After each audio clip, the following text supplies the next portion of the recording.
To do a fuel pressure release, you need to remove the fuel pump fuse, which is shown in the picture right here.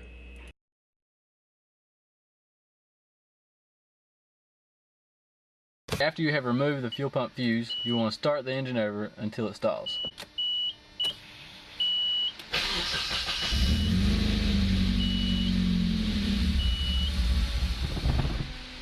After it has stalled, you want to start the engine 2 or 3 more times to make sure the fuel pressure is released.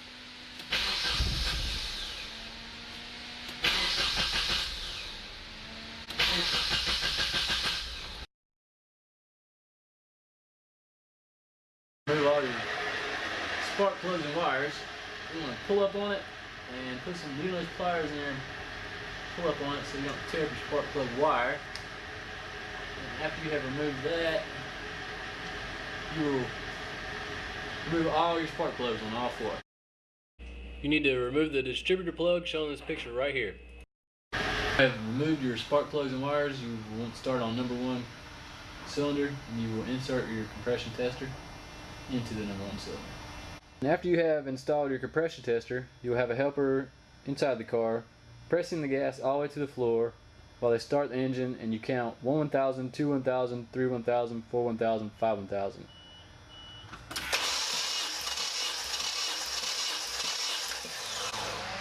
And we have right about 190, which is very good.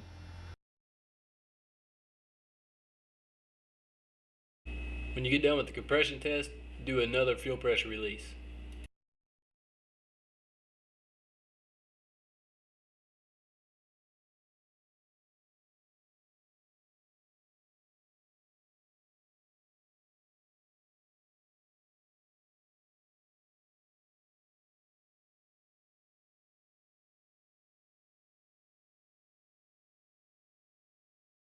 Alright, when you're removing your headers, you will remove the bolts in reverse order as you do when you install it.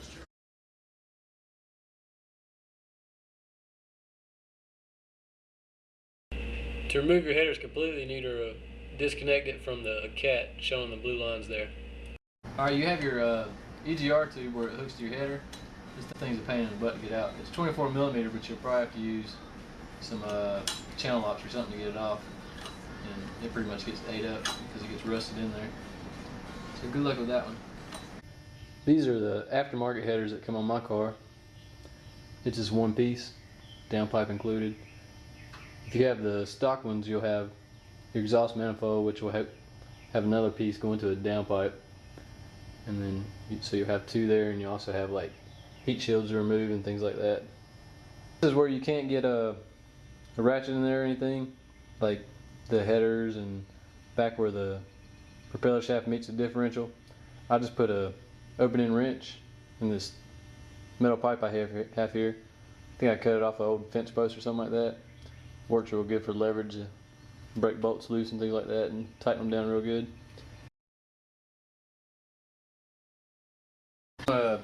Drain the radiator fluid. You'll remove the cap first, and when you're draining your radiator fluid, you want to remove this bolt right here.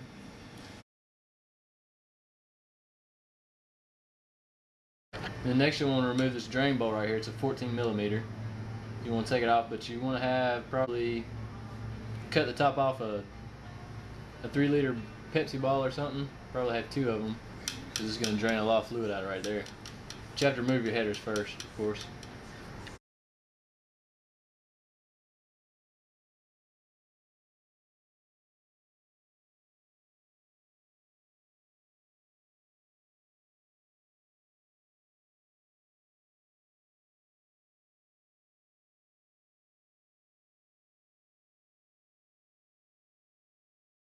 After you have drained all your fluid everywhere and removed your radiator hoses top and bottom, you want to remove this nut right here. It's a 10mm nut on both sides, and after you get that off, it basically just pulls the bracket off on both sides. Then you'll want to squeeze this thing and pull your plug off, well, your hose off, and basically your whole radiator will be ready to come out. You just pull up on it and it's out. If you have your radiator out, you have these rubber plugs in the bottom that the radiator sat on. Go ahead and take those out. one on each side. Keep them with the radiator so you don't lose them. Remove your power steering hose, which, let's see, this one goes to the bottom right here. Make sure you have a pan below because it's going to drain a pretty good bit. And then you have your next one, which is the power steering fluid holder, and it has an O-ring which just fell out. Basically unscrew this 24mm bolt.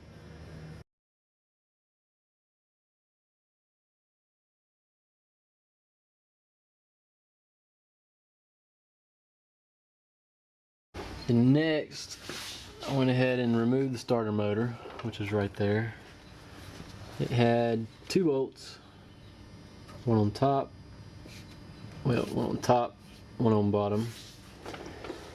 And you had power wire going to it, as well as another connector.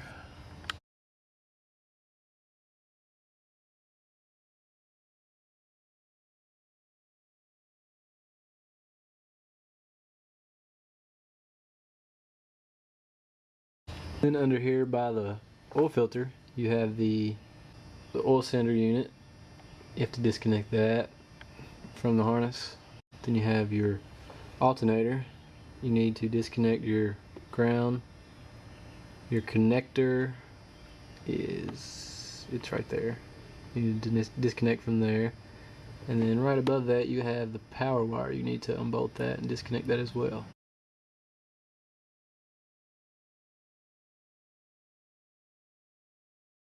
Next you have this connector that connects to the transmission harness, which goes to the body harness, which is right beside where the heater hose comes in.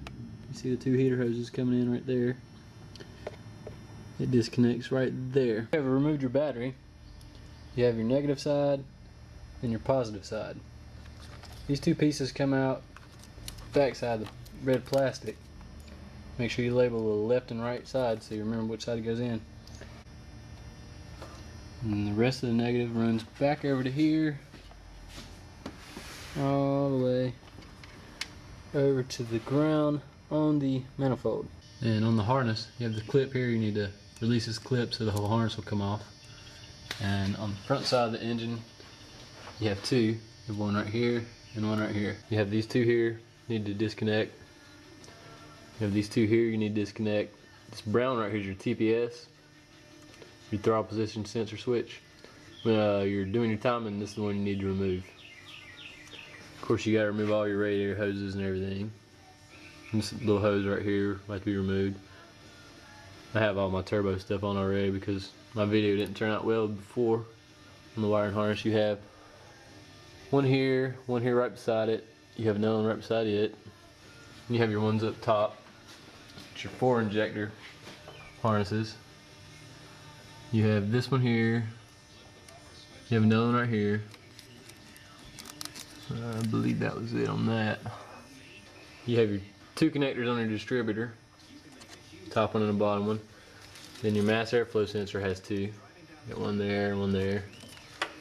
Your O2 sensor connector. You have a ground right here. That's pretty much it on mine. I didn't have no air conditioning or anything like that, so just check with your factory service manuals and make sure you got all the wires you need to take off and things like that. And like I said before, basically all you're doing is removing anything that connects the car to the engine. The rest of the stuff you can just leave on. Alright, next you want to remove your throttle cable. These are 14mm bolts. You'll just loosen up either one, top or bottom. It'll come out. Next you got to remove the cable, and it's in the little slots right there, so you just basically turn your throttle up and just slide it right out, and that's the throttle cable. And then you have these vacuum lines here. This top one runs to this nipple right here, and then you have a bottom hose which runs to this nipple right here. And then you need to disconnect your heater hoses down there.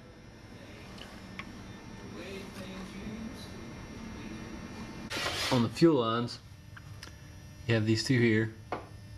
This one goes to the top of the fuel filter. This one goes down to the left side of the fuel filter.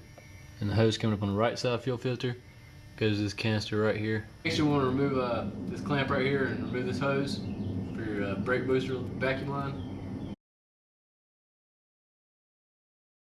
First of all, you gotta pull your ashtray out, then unscrew your shift knob, pop the shift cover off, and then on the center console you have two screws here on the inside, and you have a screw here, screw here.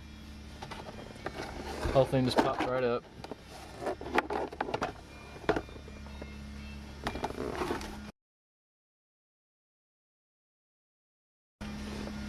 Then you have 4 screws here.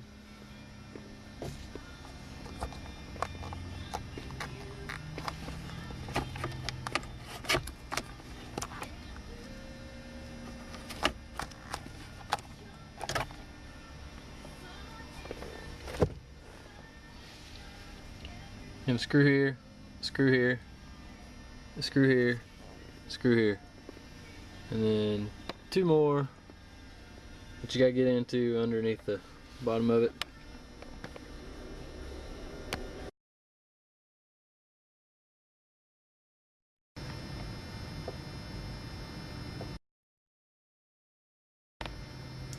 Right below the power, right in front of the power steering. This is the passenger side motor mount nut.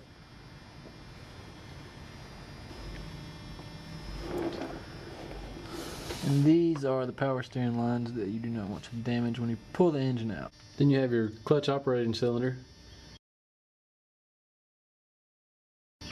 And then you can let it dangle, or you can remove the hose and put a steel braided hose on if you want. But you gotta remove the cylinder first before you remove the hose, because it'll just keep twisting on you. Then on the rear mounting member, you got 2 nuts up in the holes here on each side.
Get one there and one down here. You need to remove those, as well as the 4 bolts on the outside. On each side, you need to remove those two. The exhaust tube mounting bracket. Basically, when you go to a bigger size diameter, it's not going to fit over it, so you won't be able to use that. Usually the SR downpipes come with a bracket, which mine did, but I had to cut it off because it wasn't fitting, so I'm going to have to get it welded on, and it hooks on right here. Right here is where you need to put your jack to jack it up a little bit, remove the rear mounting member. And then right here is your drain for your transmission fluid. Here's where the propeller shaft runs into the rear end of the transmission. This is your dust collar here, you can leave it on. Or if you want to change your seal while you got it out, you can take it off and put it back on after you put your new seal in. But basically, after you got your center bearing unbolted and you have the propeller shaft to the differential removed, this whole piece will just slide out. You just slide it back and it should come right out. You have your 2 bolts on your center bearing, one on the left side, one on the right side. This bracket here, you have 2 nuts on each side, because when you're bringing your propeller shaft down, this will get in the way. You have your 4 nuts and bolts from the propeller shaft to the differential. Once you get the bottom 2 off, just spin your back tires to get the other one on top onto the bottom and take those off as well. Then you have your gussets. You have 2 bolts there and there, as well as, I don't know if you can see that or not, you have 2 more bolts there.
When you're removing the bolts from the transmission to the engine, make sure you keep them all in order because they're all different sizes.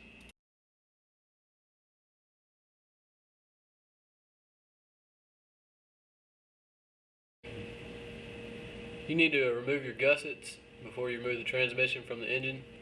The big ones on the passenger side and the smaller ones on the driver's side.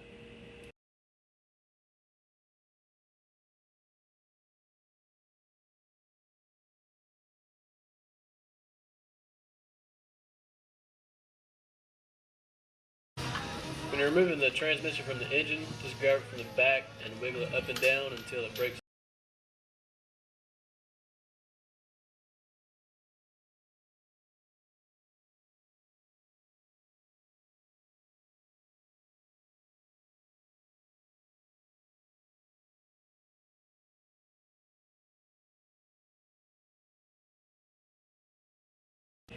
You're going to have to pull the pressure plate off the nipples on the flywheel, and sometimes it gets stuck like mine did.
Alright, next what you're going to do is get throw-off bearing off the bushing here, and what you got to do is tap along the edge here with a hammer to knock it out. What I did after I got over the rim was I used a bigger claw hammer, and it fit right over the shaft there and it knocked it through. What you want to do is go ahead and put the throw-out bearing on the bushing itself, and then use a vise or whatever, some board and stuff so you don't damage stuff, and press it on there. Press it in as far as it'll go all the way to the lip. Then you have it, your throw-out bearings installed. Make sure when you install it, like different throw-out bearings look a little different, make sure the little lip is on the outside and not on the inside, or you have it backwards. Because that's basically what touches your pressure plate right there. Alright. Next what you want to do is get some grease and grease up your nipple right here. And then grease up the hole on the fork on the inside where the nipple goes. And you also want to grease up your shaft. Just a little bit of grease, not too much.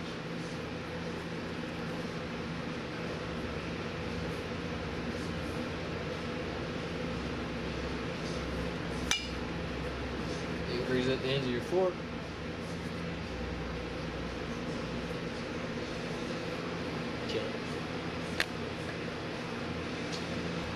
Alright, next you want to grease up your shaft on the inside. And also grease up the edges where your fork touches. Just a little bit. Grease up this shaft here.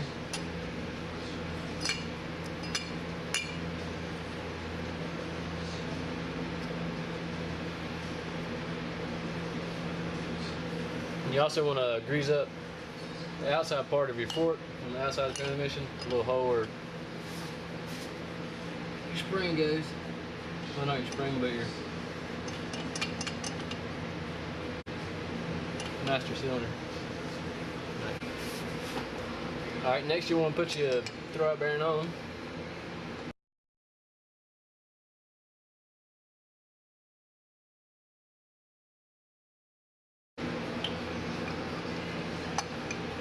Basically, make sure your spring's this way, or your holder spring.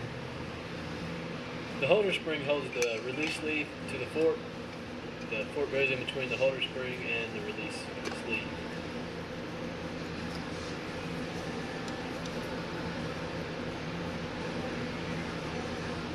Get on there, make sure it's the same on both sides.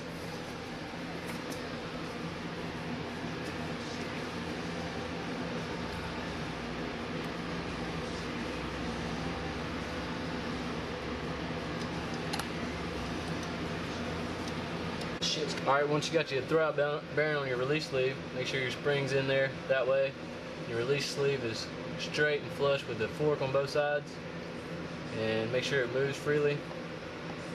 Make sure you push your fork back down onto the nipple with the spring on the back of the fork. And basically the use of the grease and everything is to keep it from being noisy and all that, and make sure it gets good lubrication too.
You have to line the crankshaft pulley up with this small keyway in this picture here on the crankshaft.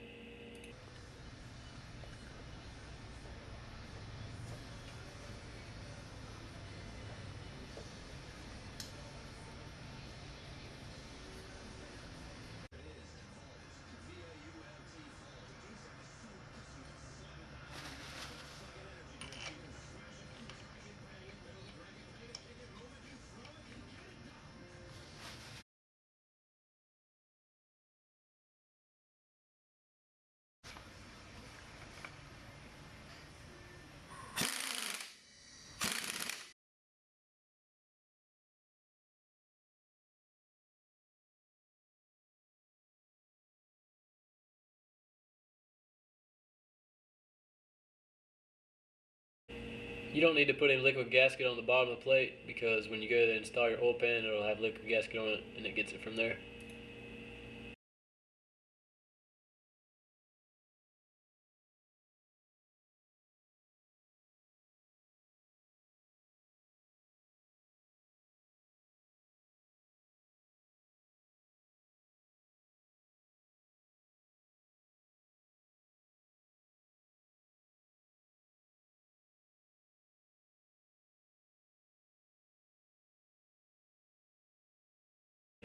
You have to cut off the oil pan gasket just like you did on the rear main seal gasket.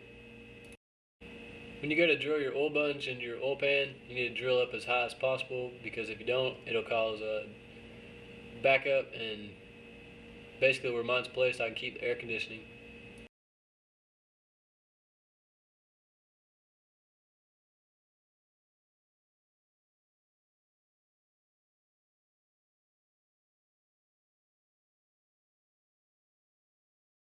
Before you put your flywheel on, you want it to get resurfaced, or just take some sandpaper and sand it down real good, and take some brake cleaner and spray it off and clean it off real good. And also, before you put your flywheel on, you want to remove your pilot bushing out. It's a little copper thing inside there. It basically just, you got to get a tool and pull it out and have the other one pressed in there. And then your flywheel bolts are 112 foot-pounds. And also when you go to put the flywheel on, there's a little tiny hole on the flywheel. There's also a little nipple on the rear main seal plate. You gotta line them up together, so that way you'll know your flywheel's on right.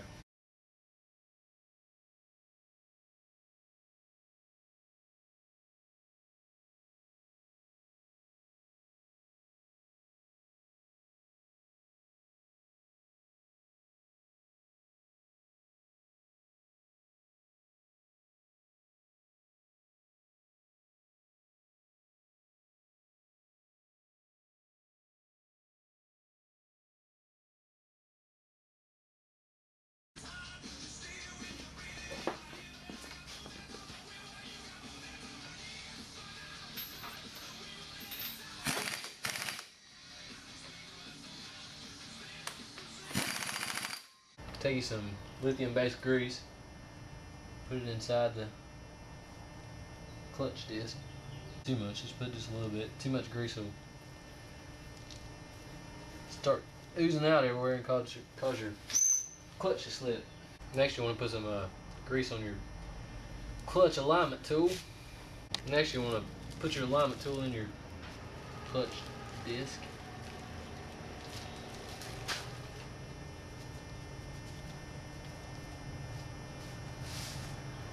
Take it and put it on your input shaft.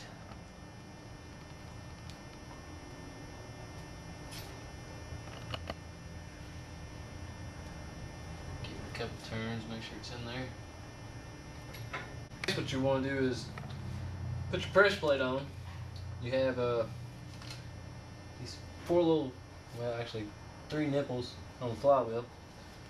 Make sure you line them up with the pressure plate before you go trying to bolt it on.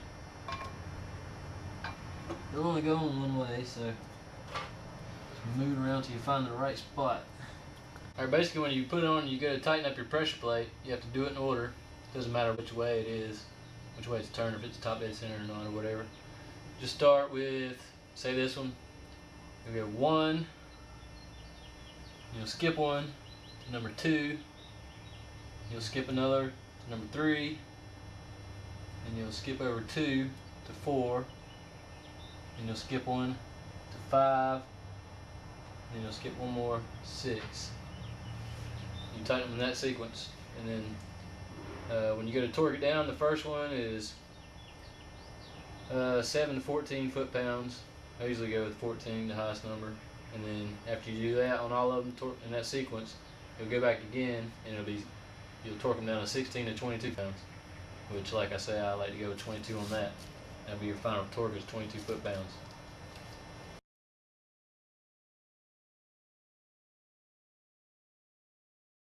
What I like to do when I'm tightening up the flywheel or the clutch or whatever is, it's a 27 millimeter on the crank pulley, and just take your ratchet and, you know, like a steel pipe or something, put it on the end of it and let it rest on the floor. So when you go to tighten up your flywheel and your clutch, you can do it by yourself, and you don't have to have someone hold it for you.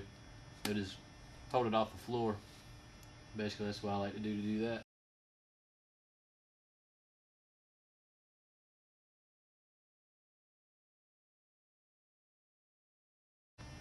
Alright, next you're going to want to take your valve cover off and replace your valve cover gasket. If you unbolt all the bolts, you just pick it up, pull it off. The inside stayed on, the outside didn't. It's alright. Just go ahead and peel it off. Some people put liquid gasket on it, some people don't. Make sure you get all the gasket off there.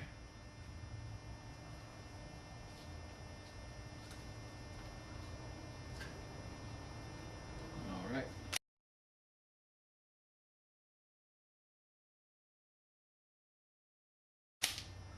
Next, as far as the valve cover gasket, you don't necessarily have to put no RTV or sealant or anything, liquid gasket, along the rails. I just like to put it on these little valleys right here, just to make sure it don't leak there. The rest of it should be just fine.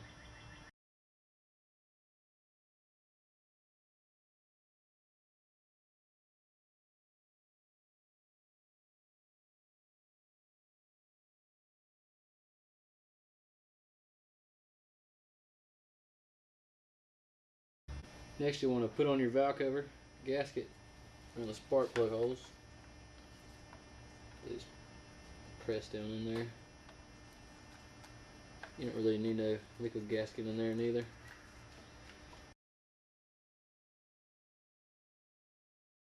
If you have to.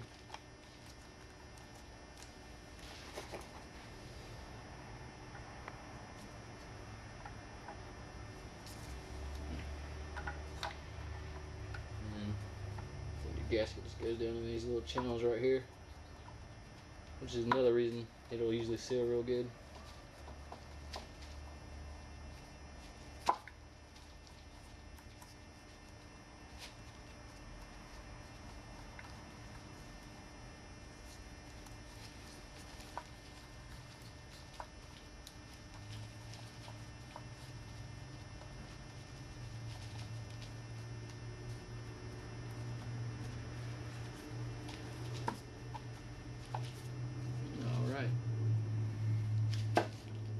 Next, you want to put your valve cover on. Make sure you get these little round gaskets back here in the slots. Make sure they don't flip over or overlap or anything.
You have to remove your front bumper and your undercar splashes. Alright, first off, on the intercooler, when you want to install it, you need to take these two tabs on the bottom, if your intercooler has them, get them flush with the frame rail, or just get, if you don't have the tab, just get the bottom of the intercooler flush with the frame rail, so you can bring it up and get your tab drilled here, put your bolt in it and your nut in it. And then on the hot pipe side, you have it coming into the intercooler right there. It runs up through the fender well there, and bolts on that tab. Oh, that tab right there. Basically, you just want to put your couplers on. You don't want to tighten them up or anything, because you're gonna have to move them around a little bit. And as far as that bolt up there, you don't want to put it in yet neither. But you want to get your tab up to the frame there, so you can get your bolt on and get it lined up. And then up top, comes through and connects right here and goes over to your turbo. I have all mine hooked up already because the video before didn't turn out too well, so I'm going ahead and showing it to you this way. You're going to have to clock the turbo and all that stuff, but we'll go with that in a little while. You just want to get everything together. You don't have to tighten anything up, just get it running so you can get everything straight. The throttle body side is the cold pipe side, and the turbo side is the hot pipe side. Just clarify that for you. And then this one runs up through the battery tray. I don't know if you can see that or not. You have to cut a 3-inch hole for that, and you can keep your wiper assembly too. They don't get in the way. And it comes up through the battery tray right there, and it has a tab that bolts onto as well. And it runs up into the throttle body there. Basically what you want to do when you're connected to this and drilling your hole, well actually cutting the hole, you need to get a 3-inch hole saw. Comes with an adapter on it. Works really well. Has a tapping drill bit on it. It's a good thing to have. The pipe is a 2.5 inch, so use a 3-inch hole saw so you have a little leeway in case you don't hit it dead on it. But what you want to do is go ahead and put your coupler on and then install your pipe, and you have a good couple inches right here before you hit the battery tray. But basically you want to put it in and get it as straight as you possibly can, and just eye it down just like I am with the camera. Take you a Sharpie or something and draw a circle around it, and pull it off and drill your hole, and hopefully you'll be lucky enough and you hit it right, so you don't have to cut no more. If it's still hitting on the side somewhere, you could take a hacksaw or jigsaw or something, or whatever, a sawzall, and just trim off what you need to. But as far as that goes, that should be it as far as the intercooler. It's not too hard. But also on my intercooler, it's a rather big one, so, but I had to knock in my supports right here. They look a little nasty in there. I need to take a saw and cut them down and straighten them up, make them look good. But they were hitting the intercooler right here, so I had to beat them in. Same on the hot pipe side, right there.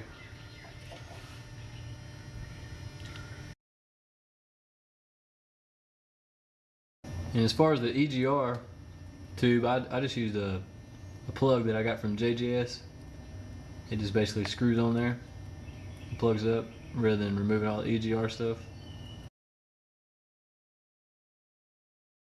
You want to go ahead and install your manifold, and just go ahead and screw a couple bolts on there just to hold it in place so we can adjust the turbo.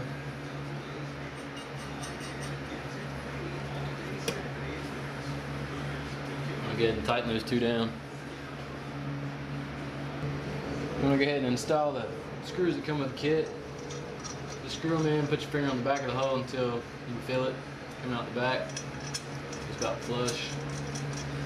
You don't need to install any gaskets right now or anything like that, because we're just putting the turbo and manifold on just to clock the turbo and get it right with the intercooler piping. Make sure we got the intercooler piping right. Just go ahead and screw them in. When you go to clock the turbo, which basically means you just turning it, you have 6 bolts on this side. You see 3 right here, and there's 3 on the other side. You gotta loosen them up, and then this whole shaft will spin. Runs loose right now. And then you have 6 more on this side that you have to loosen up as well, so it'll spin. I'm gonna go ahead and, install a turbo onto the manifold. Slide it on there and take a couple bolts and bolt down, hold it down so it don't fall off.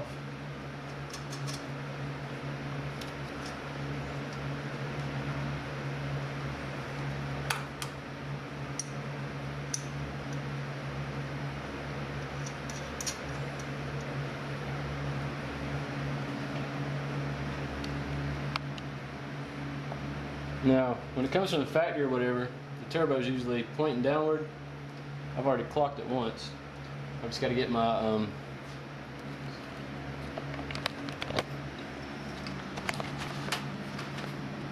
you have the oil return line right here, and then you have the oil drain line over here on this side.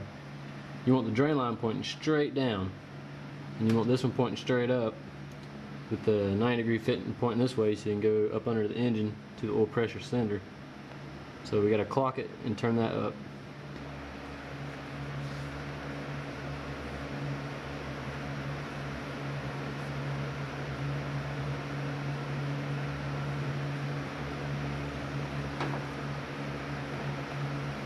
Alright, once you get it pointing up, go ahead and snug up the top 3 bolts and pull the turbo off and get the bottom 3 bolts and get it all tight.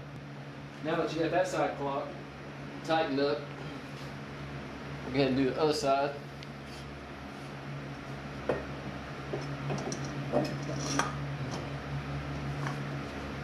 ahead and bolt you a couple bolts back on there. Hold it in place.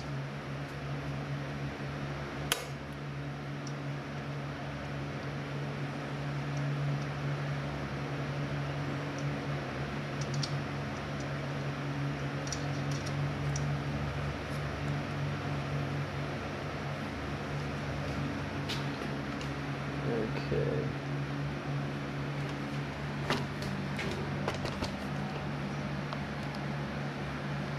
Now you can see that I have my intercooler pipe coming up.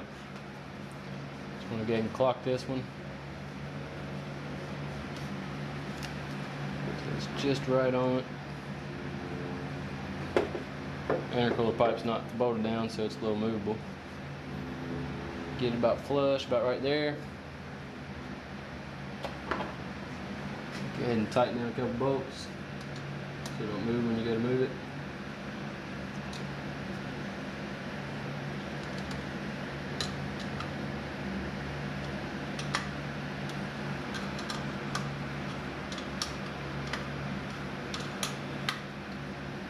Really, when you're going to tighten down these bolts, you can't get a torque wrench on them or anything, so you kind of want to get them as tight as you can get them, but you can only go so far with just an open-end wrench because it'll start opening up after some point.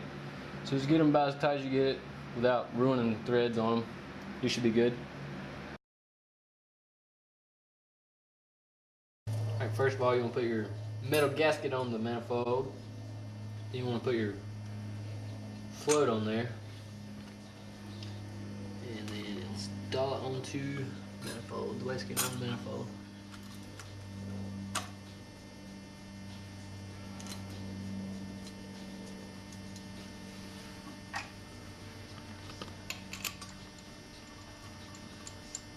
Alright, on your wastegate, on your flanges on the top and the sides here, make sure you put Teflon tape on them too and tighten them up.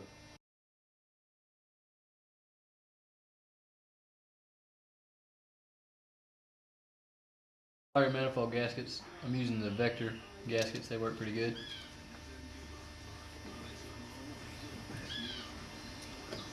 Next you want to install your manifold with your wastegate installed on it, onto here. Then you want to tighten up your bolts and everything. I'm going to put a picture on here to show you the sequence of it.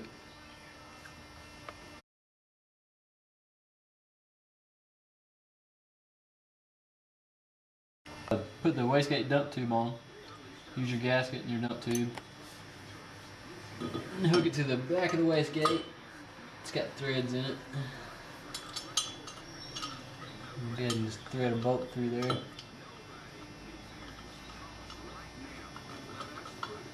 After you got your dump tube installed, you have the 2 bolts this side and one on the other side. The dump tube goes all the way down and just spits out on the floor.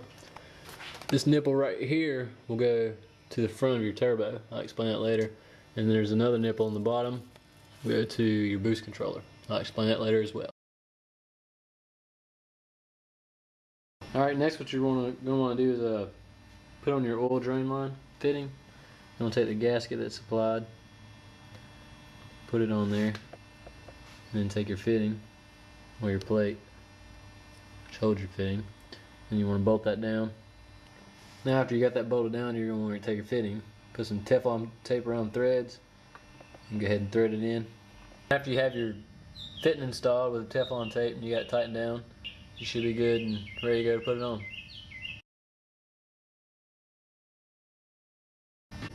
Alright, we have the oil pressure tee here. We have the bottom one there coming down with the steel braided line. That's your oil return line. And then this rubber hose line here, that's for my oil pressure gauge. You can either run the oil pressure gauge or the oil pressure sender unit, whichever you want to do really. Make sure when you install that, all the fittings, put Teflon tape on all of them, and where the adapter goes into the block, make sure you put some liquid gasket on that, or gasket maker or whatever, because the Teflon tape would melt on the block like that when it got hot. Make sure you go ahead and put a new oil filter in before you do that. Your oil filter is going to be a little bit of a pain in the butt to swap after that, so I'd suggest getting a oil filter relocation kit.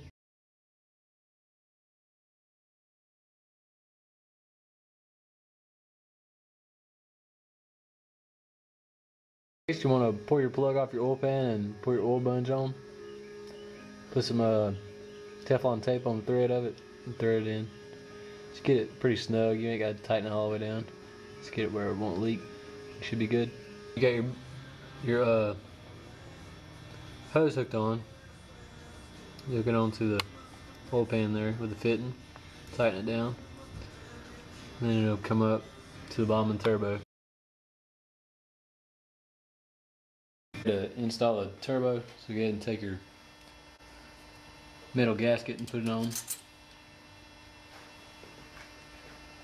Now you're ready to put your turbo on. Slide it in there in the slots.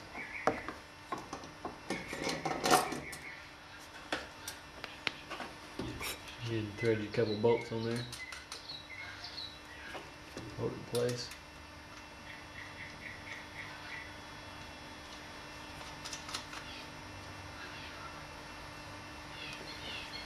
Those on, tighten them down as tight as you can get them.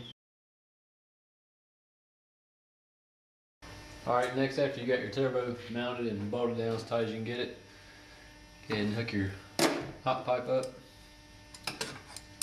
Take your T-clamps, put them on.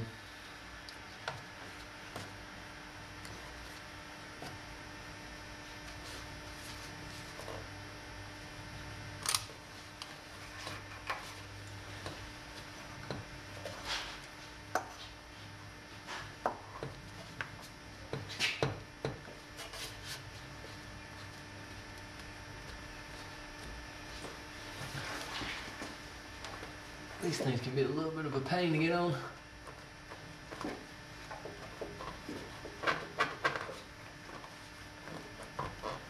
And if you got it on, tighten it down.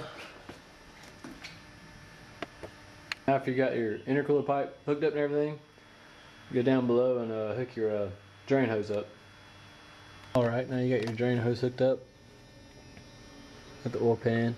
And it goes up to the bottom of the turbo. That's where it hooks in right there.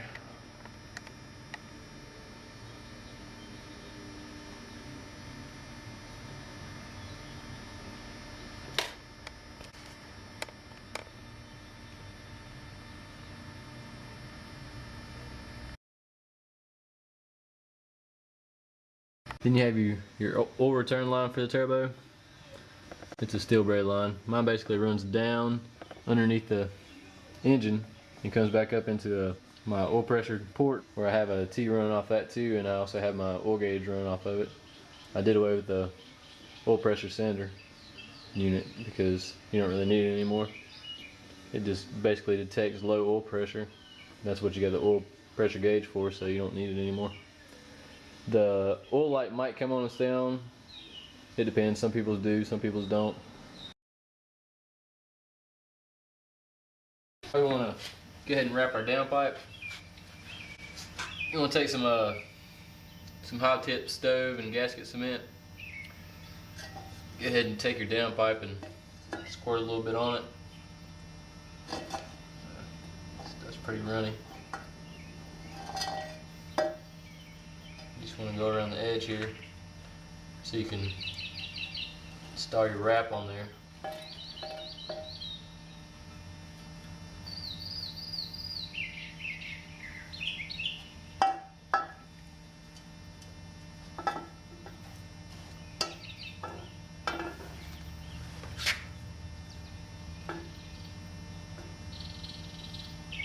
You want to go ahead and put your wrap on.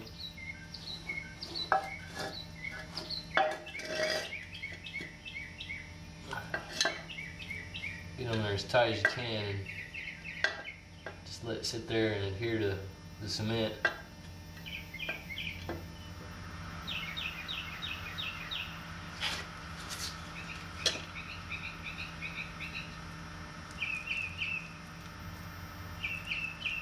Make sure you got it all where you need it.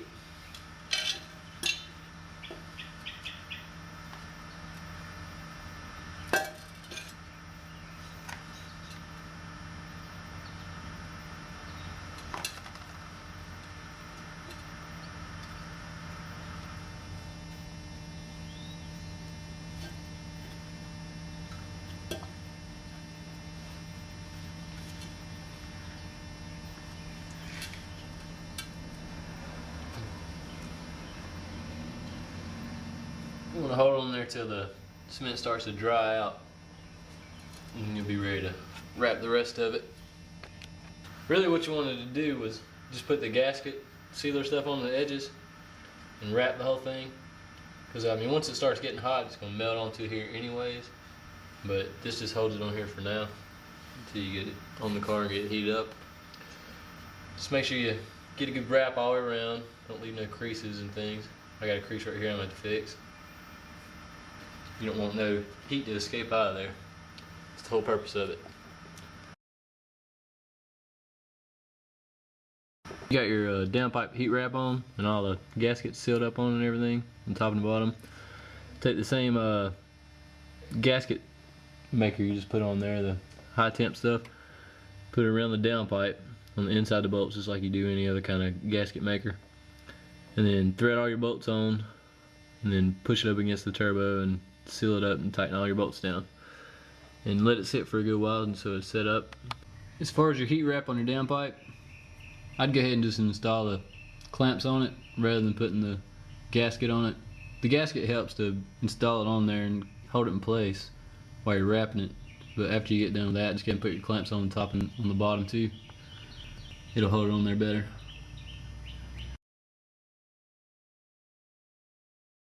Then on the stuff that you removed off your airbox and stuff, like the small hose that comes underneath my throttle body, hooks to my coal pipe right here, and then the bigger one that comes off here runs into my coal pipe right here.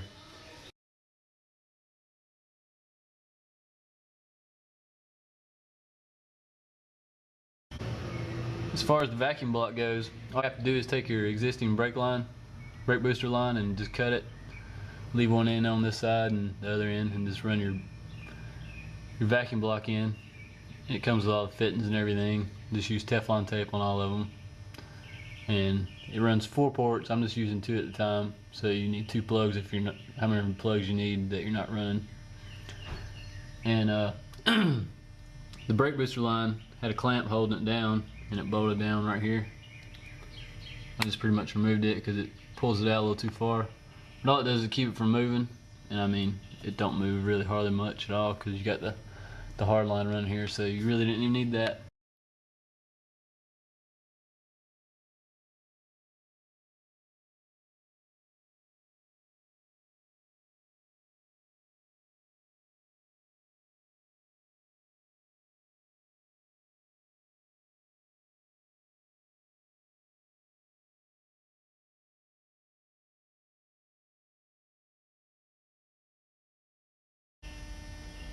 Alright, now you have your battery hooked up. You want to start the, well, you want to turn the ignition on, not start the car yet. Get everything working right. Set the sensor type to hot wire, 5 in 5 out for the stock MAF, 1 in 1 out for the sensor cowl.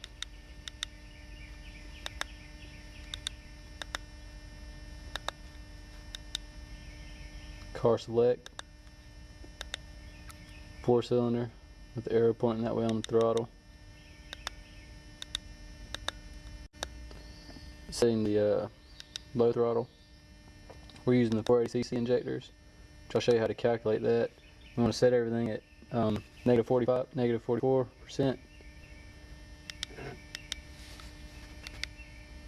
which I do believe everything's already set on that.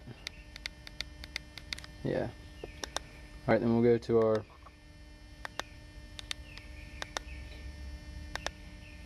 high throttle, and we want to set everything negative 25 on that to start with.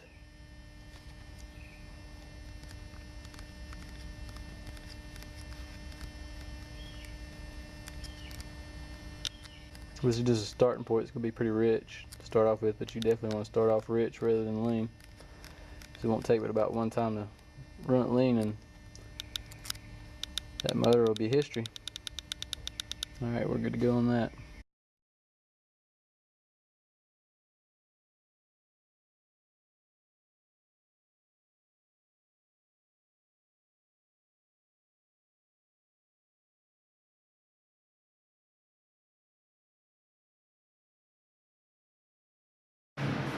Now as for the blow-off valve, when you go to install it, it comes with like the circle O-ring, rubber O-ring, goes in there. You got your 4 studs, and your nuts, and your lock washers. Bolt them down. Then you have your fitting. This screw right here, you have to take the screw off to put the fitting on because it'll get in the way. But when you go to put the screw back on, I usually just turn it a couple turns and tighten it up. The tighter you get, the louder the blow-off valve will be. But I don't care for mine to be that loud. And I'm recirculating it back into the intake. And also on this fitting, the hose goes around. It runs into the vacuum block I have hooked up here. It has 4 ports. I'm just using 2 at the time. The other one's going to my boost gauge inside, running through the firewall. And on the intake here, let's see, I have another recirculation from the valve cover going into there.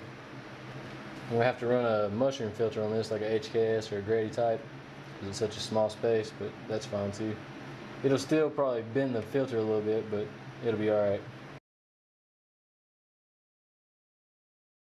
As for my wideband, I just basically took some Velcro and Velcroed it to the steering wheel right there, and run the wires down in through there.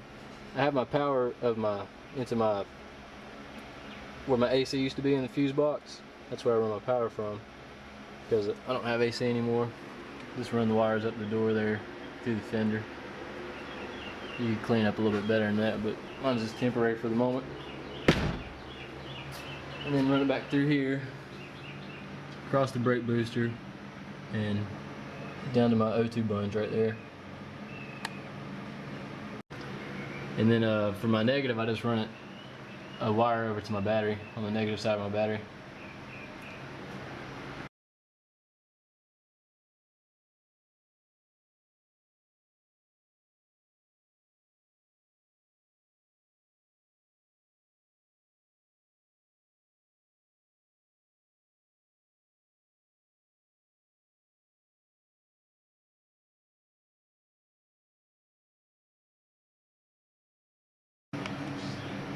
Alright, when you want to remove your injectors, you just unscrew the 2 screws on the top cap. Top cap sits on like that and has 2 screws. Just remove your screws and remove the top cap. Wear some gloves because these things will tear your fingers up and it makes it easier for it to get out. But you want to take it and try and turn a little bit and get you a big flathead screwdriver and stick up underneath where the connector goes and the rail there. Stick it in and twist the flathead screwdriver up, pop it out, but be real careful not to damage the plastic on it.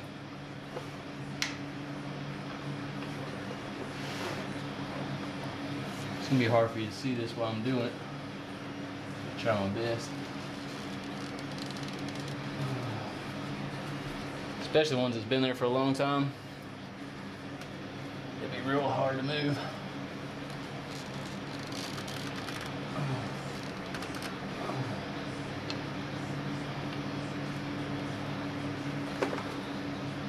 I don't know if you can see that or not.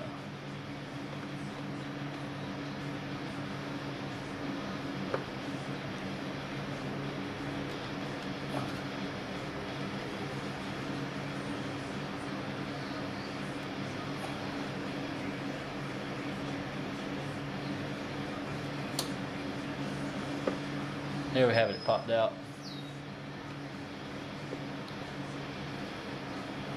You have an injector. Make sure your O-rings on top, your little small O-rings on the bottom, and your cap's on there. If they're not, they fell down in the hole, you need to get them out. You do all four like that, and you should be good. If don't want to come out real easily, you could take some WD-40 and spray it on the edges. I've heard a few people say it swells up the O-rings, but I've never had problems with it. Usually you want to, when the engine's running and everything, you want to get them out as soon as you possibly can, because when all the fuel starts drying out of there, they get a little dried out and they're much harder to get out. So the sooner you get them out, the better you'll be.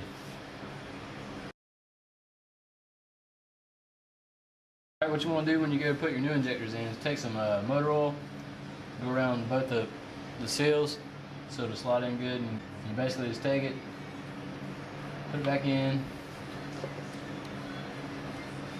smash it down.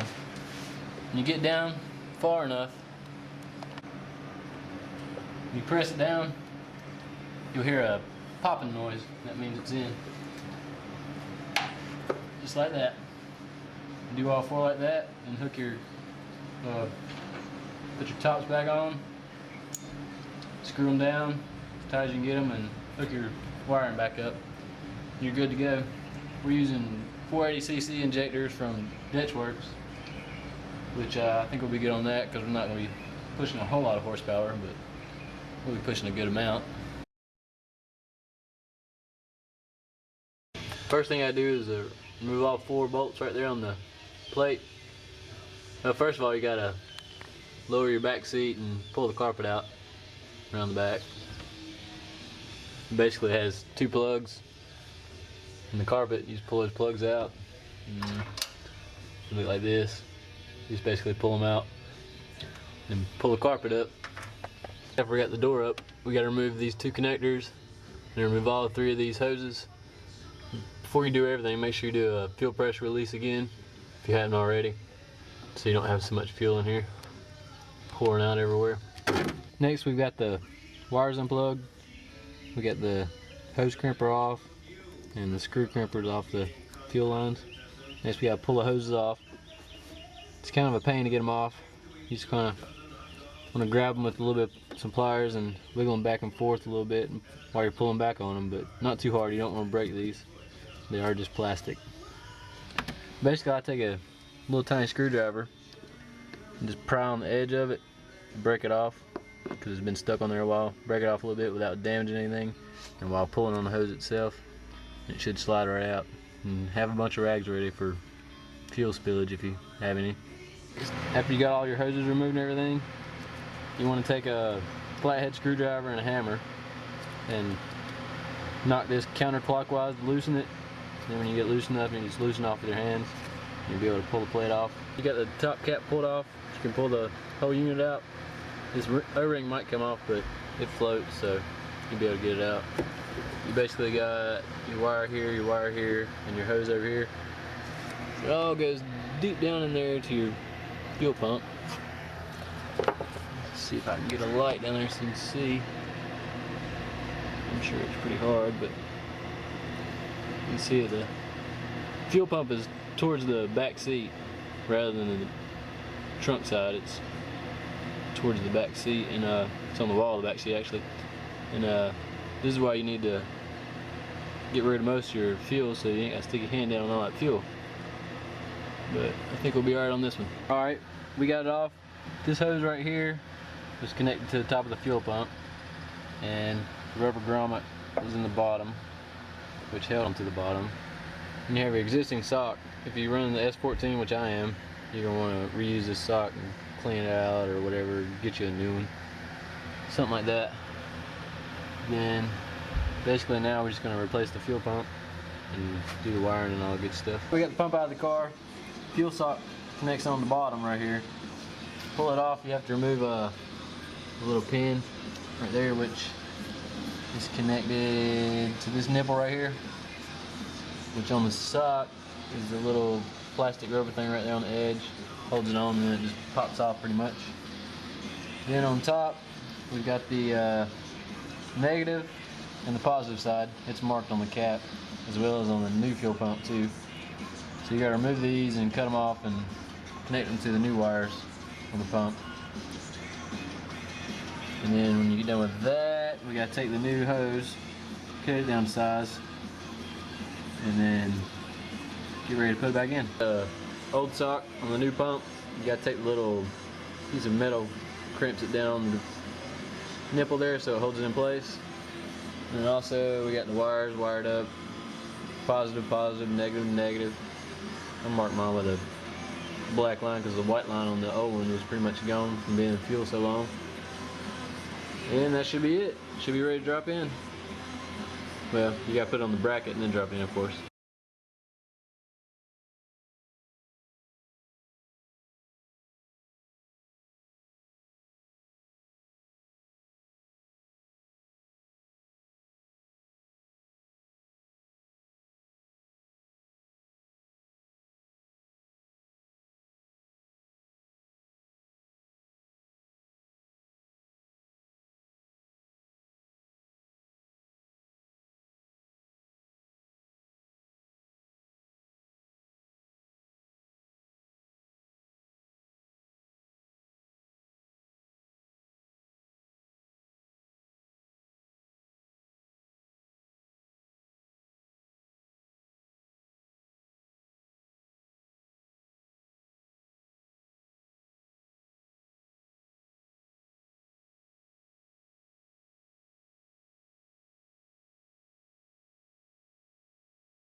You want to run colder spark plugs than what you normally do, and what I use is the NGK Radiums, the BKR70IX, stock number is 2667.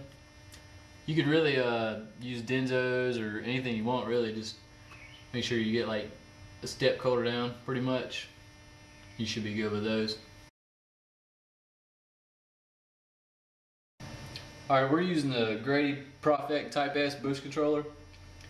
You run out of the COM port into the top fitting on your wastegate, and then out of the side fitting on your wastegate, you run it up into a T, which runs 3 hoses off of it. And the other hose runs into the front of your turbo, and then the other end of the hose runs into the NC port on your boost controller. And then the no port usually comes with a plastic plug. You need to remove that, because if you don't, it'll do some weird things.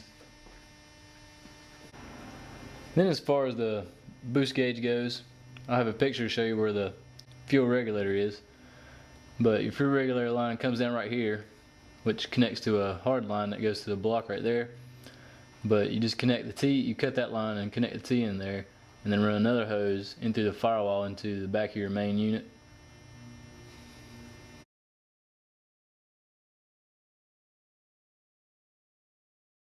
As far as the hoses on the boost controller, I use all 1/4" hoses, and all the fittings, like on your turbo and your blow-off valve and your wastegate, all the thread sizes are 1/8" MPT.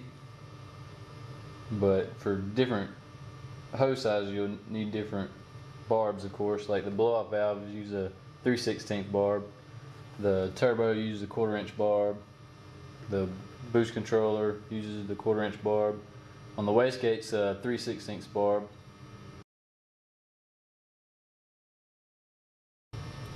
As far as your power steering relocation kit that comes with JGS kit, I would wait till you have your turbo on and your intercooler on, because you might have to bend it a little bit but basically it connects to your existing bracket right here. You have 2 bolts, and you have your extra bracket that comes with the kit, bolts onto the existing location of your original bracket.